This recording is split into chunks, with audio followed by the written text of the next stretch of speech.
जय हिंद बच्चों, स्वागत है अपने इस YouTube चैनल पर। बच्चों, आज के इस वीडियो में हम कक्षा 9 के विद्यार्थियों के लिए साइंस यानी विज्ञान का ये जीव विज्ञान हम लेकर आए हैं। जो बच्चों नोट्स बनाया गया है और बहुत अच्छी तरह से किस प्रकार से नोट्स बनाना चाहिए इस वीडियो में आप देखेंगे और छोटी छोटी चीज़ों को समझेंगे। तो चलिए, जीव विज्ञान कक्षा 9 के विद्यार्थियों के लिए हम लोग विस्तार से देखते हैं। और बच्चों, ये जो है पहला चैप्टर रहेगा, यानी चैप्टर नंबर 1 रहेगा। तो जीव विज्ञान बच्चों किसे कहते हैं? जिसमें जीवों का अध्ययन किया जाता है उसे जीव विज्ञान कहते हैं। और जीव विज्ञान के जनक यानी बच्चों fathers of biology, fathers of biology ने जीव विज्ञान जनक किसे कहा जाता है? अरस्तु को कहा जाता है। तो बच्चों, जंतु विज्ञान के जनक किसे कहा जाता है? तो जंतु विज्ञान को इंग्लिश में क्या कहते हैं? जूलॉजी कहते हैं। क्या कहते हैं बच्चों? जूलॉजी। यानी जंतु विज्ञान के जनक भी अरस्तु है और जीव विज्ञान जनक कौन है? अरस्तु है। तो चलिए हम लोग परिभाषा देखेंगे। सबसे पहले हम लोग जंतु विज्ञान।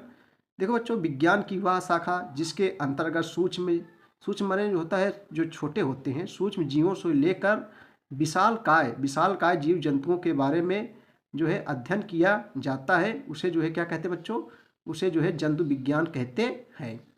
और जंतु विज्ञान का अध्ययन अरस्तु नामक वैज्ञानिक ने किया था। और इस प्रकार अरस्तु को जीव विज्ञान जंतु विज्ञान का क्या कहा जाता है बच्चों? जनक कहा जाता है, यानी fathers of zoology, fathers of biology. यानी जीव विज्ञान जनक, जंतु विज्ञान जनक दोनों के पिता कौन है? अरस्तु हैं। चलिए अब हम लोग वनस्पति विज्ञान। देखो बच्चों, नाम से लग रहा है वनस्पति, जिसमें पेड़ पौधों का अध्ययन किया जाता है, उसे क्या कहते हैं? वनस्पति विज्ञान कहते हैं।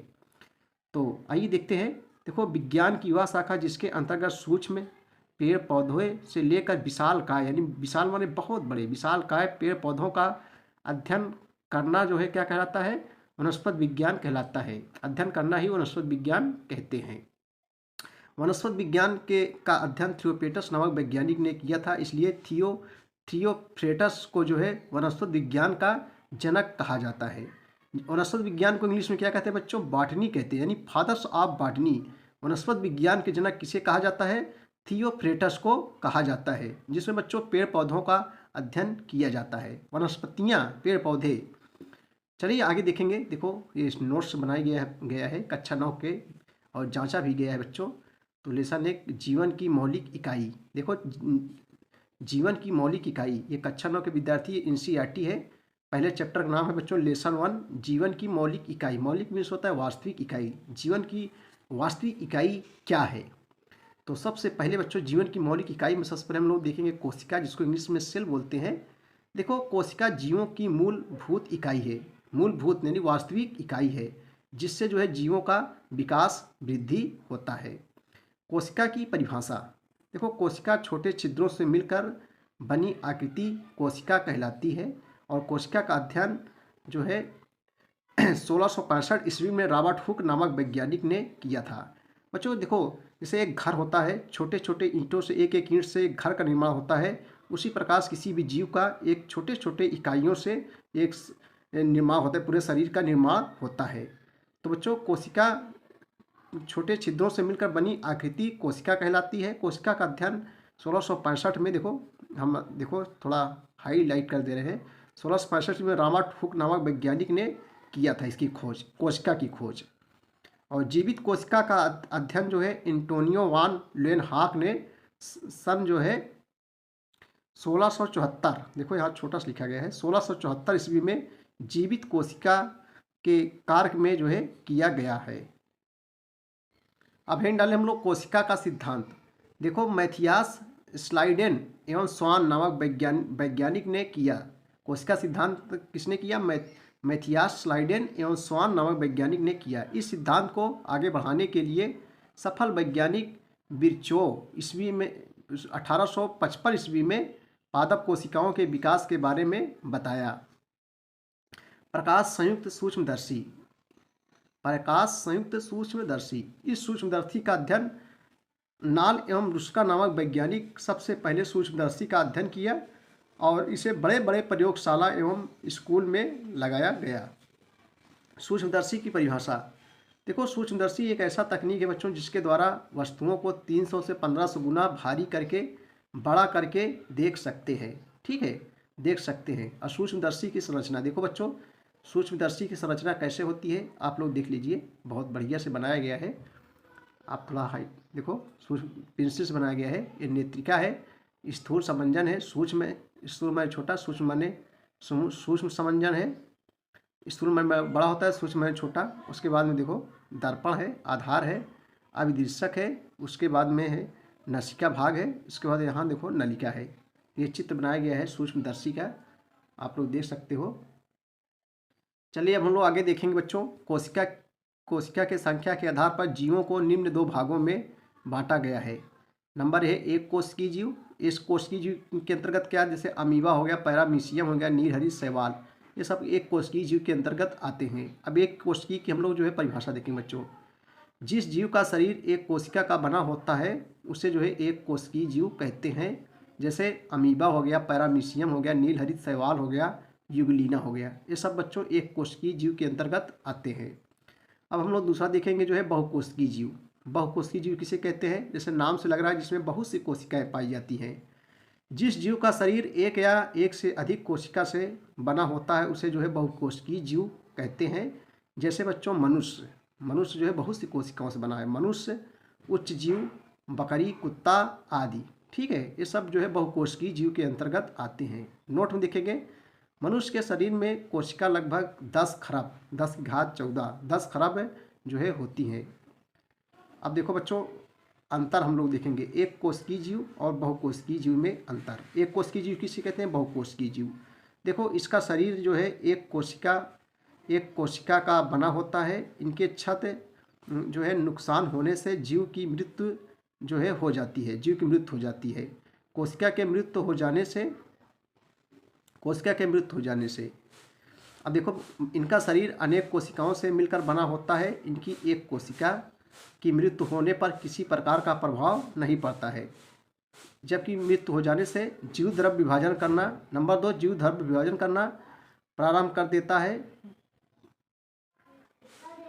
कोशिका की मृत्यु हो जाने से जीव द्रव्य विभाजन करना प्रारंभ कर देता है, यहाँ है होना चाहिए, है कर देता है, जिससे जीव काफ़ी दिनों तक जो जीवित रहता है। इसमें जीव जनन के लिए स्वयं भागीदारी होता है। लेकिन बच्चों इसमें क्या होता है, इनकी एक कोशिका की मृत्यु होने पर किसी प्रकार का प्रभाव नहीं पड़ता है। ये केवल जनन कोशिकाओं में भाग नहीं लेते हैं, ये सभी जीवों में निश्चित हैं। ये जो है उच्च प्राणी के अंतर्गत आते हैं, जैसे मनुष्य हो गया, पादप हो गया, जंतु आदि। लेकिन बच्चों ये स्वयं भागीदारी होते हैं तथा amoeba, paramecium, Euglena, yeast, hydra आदि। विभिन्न प्रकार की कोशिकाओं की संरचना इस प्रकार है। देखो विभिन्न प्रकार की कोशिकाएं और उनका जो है आकार कैसे है। देखो अंडाकार, घनाकार, ताराकार, नलिकाएं, भालाकार, द्वितलकार, बेलनाकार और तस्तरी नुमा, ये सब जो है विभिन्न प्रकार कोशिकाओं की संरचनाएं हैं। देखो ये रुधिर कोशिकाएं हैं, और इसके बच्चों ये जो है तंत्रिका कोशिका है, ठीक है। उसके बाद में ये जो है चिकनी पेशी कोशिका है, ये शुक्राणु है, ये तंत्रिका कोशिका है, ये वसा कोशिका है, ये अस्थि कोशिका, अस्थि माने हड्डी, ये बच्चों जो है अंडाणु है। तो ये जो है क्या है सब जानते हो। देखो ये सब बच्चों कोशिकाओं की संरचना है। कोशिकाएं की विशेषताएं, कोशिका की विशेषताएं, देखो कोशिका की कुछ विशेषताएं इस प्रकार है। इसमें स्वतंत्र रूप से विकसित होने की क्षमता होती है और आनुवंशिक सूचनाओं को एक दूसरे तक पहुंचाने का काम करता है। सभी जीव अपना जीवन स्वतः व्यतीत करते हैं। ये सब कोशिका की विशेषताएं हैं। कोशिका का वर्गीकरण, देखो कोशिका को कैसे भागों में बांटा गया। कोशिका का वर्गीकरण, वाय आवरण, जीव द्रव्य, कोशिकांग, ये सब कोशिका का वर्गीकरण है। निश्चित आकार और जीव द्रव्य में कोशिका द्रव्य, केंद्रक द्रव्य। इसको जो है जीव द्रव्य को 2 भागों में बांटा गया है, एक को कहते हैं कोशिका द्रव्य, एक को केंद्रक द्रव्य। और निश्चित इसको देखो वाय आवरण, इसमें जो है कोशिका कला जंतुओं में, और इसमें जो है कोशिका भित्ति, ये जो है पादप कोशिकाओं में पाई जाती है। कोशिका कला जंतुओं में पाया जाता है और पादप भित्ति, कोशिका भित्ति सिर्फ इस पौधों में पाया जाता है, यानी पादप कोशिकाओं में पाया जाता है। अब कोशिकाओं को 2 भागों में बांट देते हैं हम लोग, एक होता है द्विकली, एक होता है एक कली। द्विस्तरीय कोशिकांग, एक स्तरीय कोशिकांग। इसको एक स्तरीय कोशिकांग कहते हैं, इसको जो है द्विस्तरीय कोशिकांग कहते हैं। इसमें जो है केंद्रक पाया जाता है माइटोकॉन्ड्रिया, लवक केवल पादप में, अंतःपृथ्वी जालिका गाल्जी काय, इसमें लयन काय, राइबोसोम, लाइसोसोम, तारक काय, रिक्तिका सिर्फ पादपों में होती है, एक स्तरीय कोशिका में। अब हम लोग हेड डाल लेंगे कोशिका। देखो कोशिका दो प्रकार की होती है, एक जंतु कोशिका, एक पादप कोशिका। तो आइए देखते हैं बच्चों हम लोग। चलिए बच्चों आगे हम लोग देखेंगे। देखो एक कोशिका है, कोशिका दो प्रकार की होती है, एक जंतु कोशिका, एक पादप कोशिका। देखो एक जंतु कोशिका बनाया गया है, जंतु कोशिका का चित्र है। देखो इसमें कोशिका द्रव्य जो छोटे छोटे बिंदी, लाइसोसोम, छोटा सा गोला है लाइसोसोम, तारक काय जो ऐसे ऐसे खींचे गए हैं, तारक काय, कोशिका आवरण। उसके बाद में बच्चों है अंतःपृथ्वी जालिका, क्रोमैटिन जाल, और उसके बाद ये जो है केंद्रिका है, ये जो जो है केंद्रक है इसमें, और ये जो है केंद्रक द्रव्य है, और उसके बाद में ये आवरण है, और ये जो है जो दिखाई दे रहा है डीएनए है, डीएनए ठीक है। उसके बाद में बच्चों ये जो है ये क्या है माइटोकॉन्ड्रिया, जिसको ऊर्जा का पावर हाउस कहते हैं। ये जो है गाल्जी काय है, ये जो है अंतःपृथ्वी जालिका जो खुरदरी है, ठीक है बच्चों। और ये जो है अंतःपृथ्वी जालिका चिकनी, और इसके बाद में ये क्रोमैटिन जाल है, और ये जो है बीच में क्या है केंद्रिका है। तो ये जो है क्या है जंतु कोशिका। अब उसके बाद हम लोग जो पादप कोशिका देखेंगे। देखो हरित लवक है, अंतःपृथ्वी जालिका चिकनी है, ये रसधानी है, और ये जो है गाल्जी काय है, अंतःपृथ्वी जालिका खुरदरी, और उसके बाद में ये जो है माइटोकॉन्ड्रिया जिसको ऊर्जा का पावर हाउस कहते हैं। आवरण, देखो आवरण क्या है, विभिन्न प्रकार के कोशिकाओं को निश्चित आकार एवं सुरक्षा प्रदान करना आवरण कहलाता है। इनकी खोज जो है नगेली एवं बावेरी एवं सीकेमर सन 1855 ईस्वी में अध्ययन किया। आवरण की मोटाई जो है 75 एंगस्ट्रॉम मोटी त्रिस्तरीय होती है, और कोशिका कला के नाम से जो है जानी जाती है। आवरण के प्रकार, आवरण के मुख्य दो प्रकार होते हैं, एक कोशिका कला। सभी कोशिकाओं में जीव द्रव्य के चारों ओर एक पतली झिल्ली पाई जाती है, जिसे जो है कोशिका कला कहते हैं। कोशिका जो है पतला, लचीला,